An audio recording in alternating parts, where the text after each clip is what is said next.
नियति को नहीं जानना हमारे दुख का कारण होता है। जो लोग ये समझ रहे हैं कि उनके लाइफ में कुछ भी क्यों हो रहा है, किस लिए हो रहा है, उसके होने के पीछे का वजह क्या है, वो लोग ज़्यादा दिन डिप्रेशन में, स्ट्रेस में नहीं रहते हैं। उनका स्ट्रेस, डिप्रेशन बहुत जल्दी ख़त्म हो जाता है।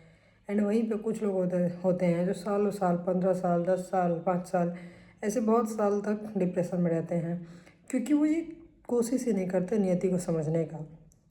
अगर कोई नियति को समझ ले कि क्यों हमारी लाइफ में कोई घटना होता है, कोई आता है, कोई जाता है, कभी कुछ हो जाता है अचानक से हमारी लाइफ में, ये चीज़ें अगर कोई समझ जाए, देन उसको टेंशन नहीं होगा। अगर होगा भी थोड़ा बहुत, क्योंकि हम लोग इंसान हैं, तो होगा भी टेंशन थोड़े टाइम के लिए, तो बहुत जल्दी ठीक हो जाएगा। तो आज मैं ये चीज़ आपको एक्सप्लेन करने का ट्राई करती हूँ। पहले भी अदर वीडियोज़ में मैंने बताया है आपको, बट एक बार फिर से करते हैं। तो देखिए, राम जी जो थे, उनका जन्म ही हुआ था राक्षस कुल का नाश करने के लिए। ये उनकी नियति में था।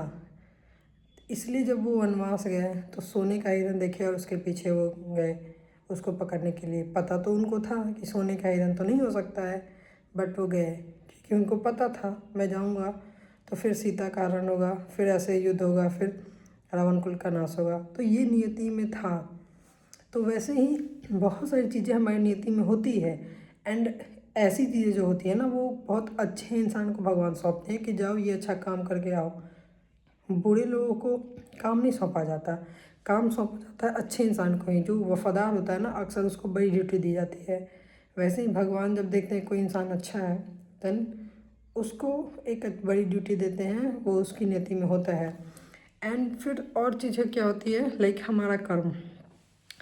जैसे हम कुछ भी कर्म कर रहे हैं तो उसका फल बनता है। उसका फल अगर हमें इस जन्म में नहीं मिला, अच्छा कर्म या बुरा कर्म जो भी है, तो उसका फल हमें किसी न किसी जन्म में ज़रूर मिलेगा। तो ये चीज़ें प्रारब्ध बन के हमारे सामने आती है। जैसे धृतराष्ट्र जो थे, वो जन्म से अंधे थे एंड युद्ध में उनके 100 पुत्र मारे गए। तो भगवान से पूछे कि ऐसा क्यों हुआ। तो श्री कृष्ण ने उनको दिव्य दृष्टि दी थी।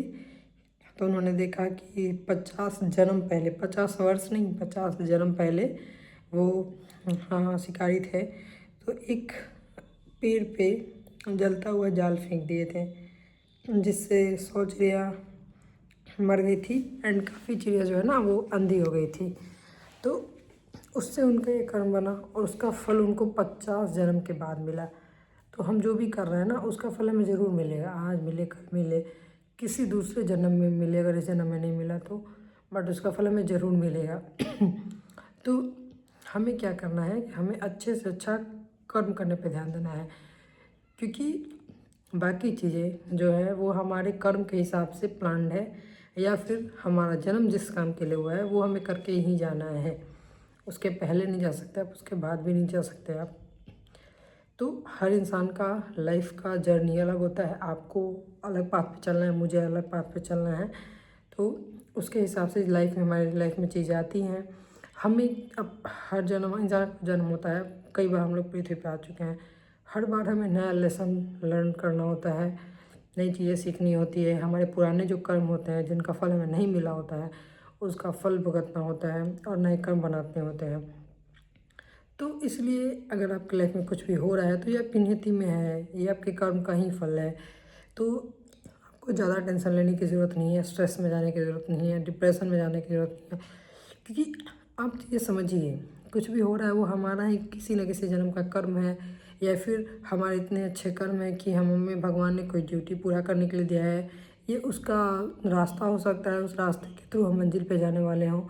तो इसलिए नियति को समझिए कि हमारी लाइफ में जो चीज़ें होती है, या तो हमारी लर्निंग के लिए होती है, या तो हमारा प्रारब्ध कर्म होता है, या फिर ये हमारी नियति में होती है। हम उसके थ्रू कोई अच्छा काम करवाना होता है भगवान को।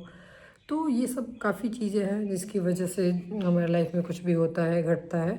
तो इसलिए आपको टेंशन लेने की ज़रूरत नहीं है। जो हो रहा है अच्छा है, उसका फल अच्छा ही होगा। ठीक है।